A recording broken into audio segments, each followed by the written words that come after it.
Hello everyone, welcome to my channel study smart with R K. तो कल की class में हमने कहाँ तक कंप्लीट कर लिया था। कल की क्लास में हमने डेजर्ट्स पढ़े थे, मरुस्थल पढ़े थे और पठार पढ़े थे। पठार वाला पार्ट जो है वो कंप्लीट हो चुका था।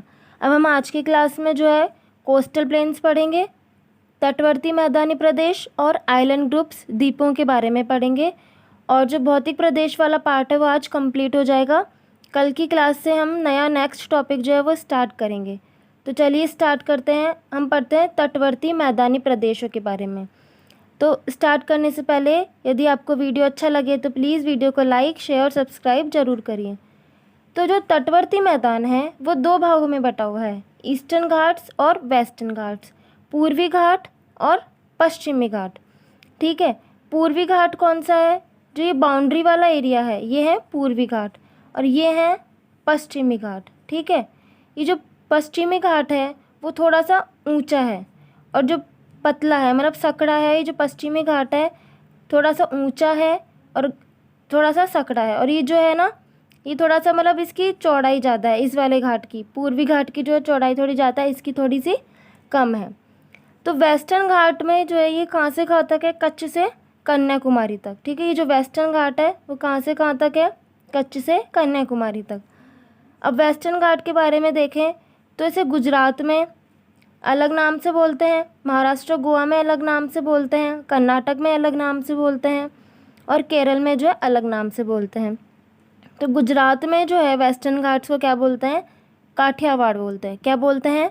काठियावाड़। महाराष्ट्र और गोवा में से बोलते हैं कोंकण, कर्नाटक में बोलते हैं केनारा और केरल में बोलते हैं मालाबार कोस्ट या मालाबार तट। ठीक है, वेस्टर्न घाट को गुजरात में बोलते हैं काठियावाड़, महाराष्ट्र गोवा में बोलते हैं कोंकण, कर्नाटक में बोलते हैं केनारा और केरल में बोलते हैं मालाबार तट। फिर इधर की साइड आएंगे पूर्वी घाट में, तो इस पूर्वी घाट को भी अलग अलग नामों से बोलते हैं। तमिलनाडु में बोलते हैं कोरोमंडल तट, ये जो बाउंड्री से कोरोमंडल कोस्ट बोलते हैं। आंध्र प्रदेश में बोलते हैं आंध्र मैदान, आंध्र प्लेन्स या आंध्र तट। और उड़ीसा के अंदर बोलते हैं इसको उत्कल तट। क्या बोलते हैं? उत्कल कोस्ट। तमिलनाडु में कोरोमंडल कोस्ट, आंध्र प्रदेश में आंध्र मैदान या आंध्र प्लेन्स और उड़ीसा में बोलते हैं इसे उत्कल तट। तो इस तरीके से तटवर्ती मैदान वाला जो क्षेत्र है दो भागों में बटा हुआ है, ईस्टर्न घाट्स और वेस्टर्न घाट्स, पूर्वी घाट और पश्चिमी घाट। गुजरात में बोलते हैं काठियावाड़, महाराष्ट्र गोवा में बोलते हैं कोंकण, कर्नाटक में बोलते हैं केनारा, केरल में बोलते हैं मालाबार तट, तमिलनाडु में कोरोमंडल तट, आंध्र प्रदेश में आंध्र मैदान और उड़ीसा में उत्कल तट। तो तटवर्ती जो मैदान है, कोस्टल प्लेन्स है, उसमें बस इतना ही है। अब हम आगे पढ़ते हैं द्वीपीय प्रदेश के बारे में, आइलैंड्स ग्रुप्स के बारे में। जब हम आइलैंड्स ग्रुप या द्वीपीय प्रदेशों के बारे में बात करते हैं तो मुख्य तौर पर तो हम दो ही जानते हैं, एक तो अंडमान निकोबार होता है और एक लक्षद्वीप होता है। लेकिन और भी कई छोटे छोटे जो है द्वीप समूह होते हैं उनके बारे में भी हम पढ़ेंगे। तो पहला देखते हैं, ये जो गुजरात वाला हिस्सा है, यहाँ पर क्या है? खंबात की खाड़ी। क्या है? ये गुजरात वाला हिस्सा है, इसमें यहाँ पर क्या है? खंबात की खाड़ी है। और खंबात की खाड़ी में दो द्वीप समूह मिलते हैं। कौन से? आलिया बेट और खालिया बेट। कौन सा है? आलिया बेट और खालिया बेट। ये जो दो द्वीप समूह है, दो द्वीप जो हैं यहाँ पर, ये यहाँ पर मिलते हैं, आलिया बेट और खालिया बेट। कहाँ पर? खंबात की खाड़ी गुजरात के अंदर मिलते हैं। यहाँ पर जो है पेट्रोलियम जो है वो पाया जाता है। क्या पाया जाता है? कौन सा खनिज मिलता है? पेट्रोलियम जो है यहाँ पर मिलता है खंबात की खाड़ी में, आलिया बेट और खालिया बेट द्वीप में। और यहाँ पर जो है रोरो फेरी भी है। क्या है? खंबात की खाड़ी में रोरो फेरी। अब रोरो फेरी का मतलब क्या होता है देखिए, तो जैसे कि देखिए समझते हैं, ये जो खंबात की खाड़ी है इसके एक साइड क्या है? यहाँ पे सूरत है और एक साइड यहाँ पे है भावनगर।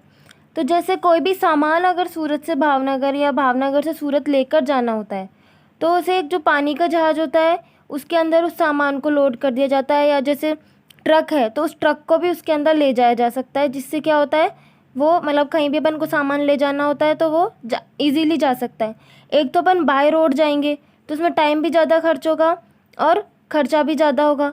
लेकिन अगर अपन रोरो फेरी के थ्रू जाएंगे, रोरो फेरी जो खंबात की खाड़ी में यहाँ पर है उसके अगर अपन थ्रू जाएंगे, इसका मतलब होता है कि पानी वाला जो जहाज़ होता है उससे अगर अपन जाएंगे तो टाइम भी बचेगा और खर्चा भी उतना नहीं होगा, ठीक है, टाइम सेविंग भी है और भी जो फैसिलिटीज़ है वो मिल जाएगी। तो इसे क्या बोलते हैं, रोरो फेरी, मतलब कि जहाज, पानी वाला एक जहाज़ है जिसके अंदर अपन सामान लोड करके लेके जा सकते हैं। तो रोरो का मतलब क्या है, रो का मतलब तो है रोल ऑन, क्या मतलब है, रोल ऑन। इसका मतलब यहाँ से अगर अपन कोई सामान लोड करते हैं तो उसे बोलते, सामान जब चढ़ाते हैं रोल ऑन बोलते हैं। और एक रो का मतलब है रोल ऑफ, क्या है, रोल ऑफ, मतलब जब सामान उतारेंगे तो उसे बोलेंगे रोल ऑफ। तो इस तरीके से क्या हो गया, रोरो फेरी। तो यहाँ पर खंबात की खाड़ी में 2 द्वीप हैं, अलियाबेट और खलियाबेट द्वीप हैं। यहाँ पेट्रोलियम पाया जाता है और यहाँ पर क्या है, रोरो फेरी, ठीक है। फिर नेक्स्ट द्वीप पढ़ते हैं वेलिंगटन द्वीप। कौन सा है, वेलिंगटन द्वीप है। कहाँ पर है, केरल में है। यह आर्टिफिशियल आइलैंड है, कृत्रिम द्वीप है। इसे जो है, इस द्वीप को जो कोच्चि झील है या वेम्बनाड जो झील है उसमें स्थित एक छोटे से जो टापू से बढ़ाकर इसे निर्मित कराया गया था, ठीक है, इसलिए ये कृत्रिम द्वीप है। वेलिंगटन द्वीप कहाँ है, केरल में है, कोच्चि में है। और इसे कोच्चि झील या वेम्बनाड जो झील है उसमें स्थित एक छोटे से टापू को बढ़ाकर निर्मित करा गया था।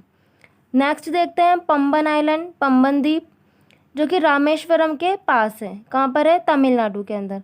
और इसे जो है रामेश्वरम द्वीप भी कहते हैं। क्या कहते हैं, रामेश्वरम द्वीप। और रामेश्वरम को क्या कहते हैं, मंदिरों का गलियारा, क्योंकि यहाँ पे बहुत सारे मंदिर हैं, इसे क्या कहते हैं, रामेश्वरम को मंदिरों का गलियारा।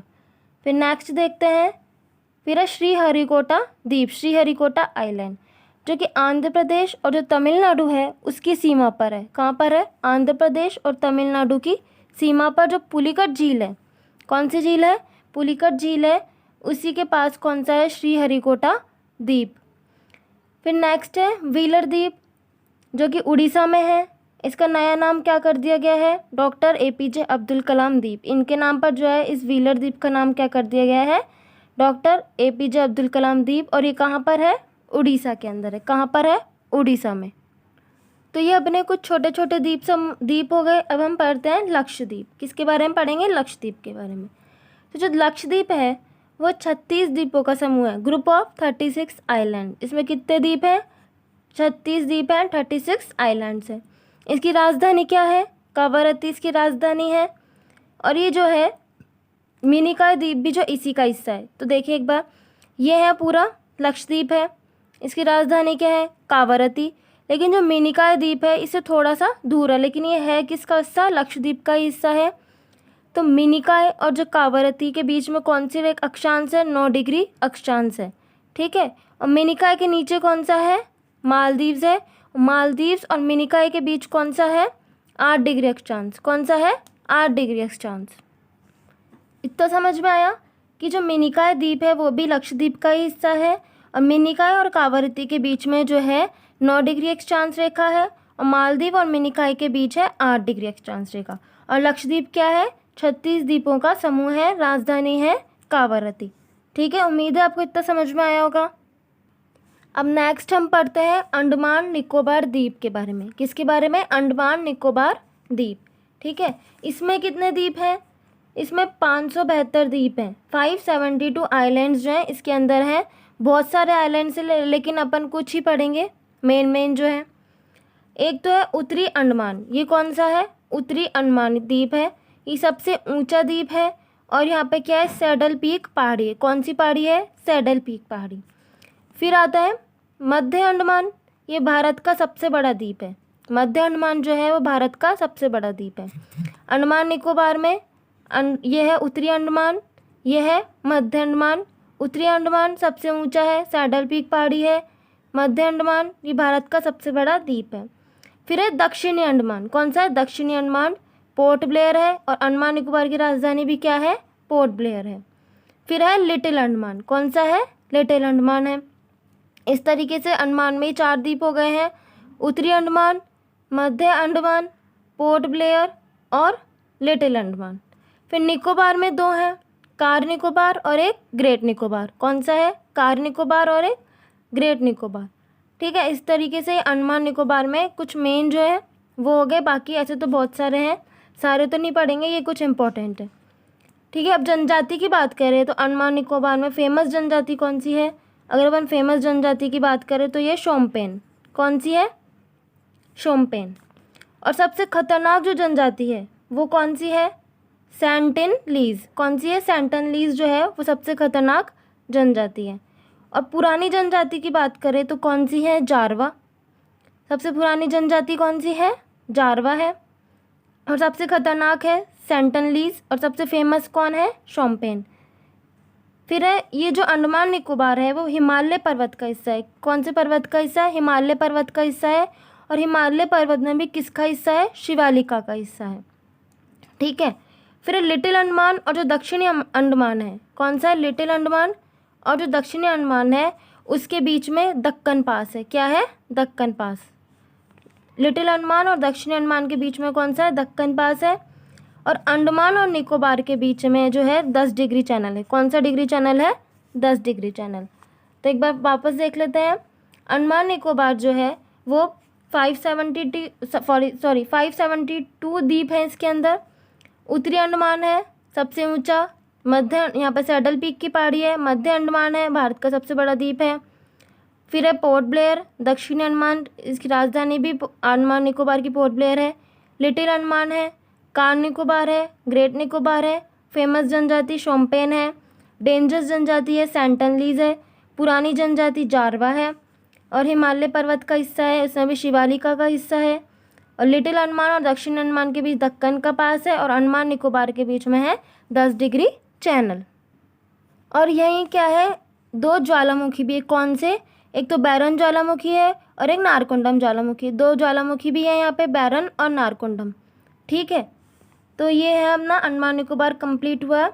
और आज जो है वो भौतिक प्रदेश वाला हम पार्ट जो है पूरा कंप्लीट कर चुके हैं। कल से हम नया टॉपिक स्टार्ट करेंगे। उम्मीद है आपको क्लास पसंद आ रही होगी। क्लास पसंद आई तो प्लीज़ वीडियो को लाइक शेयर सब्सक्राइब ज़रूर कीजिएगा।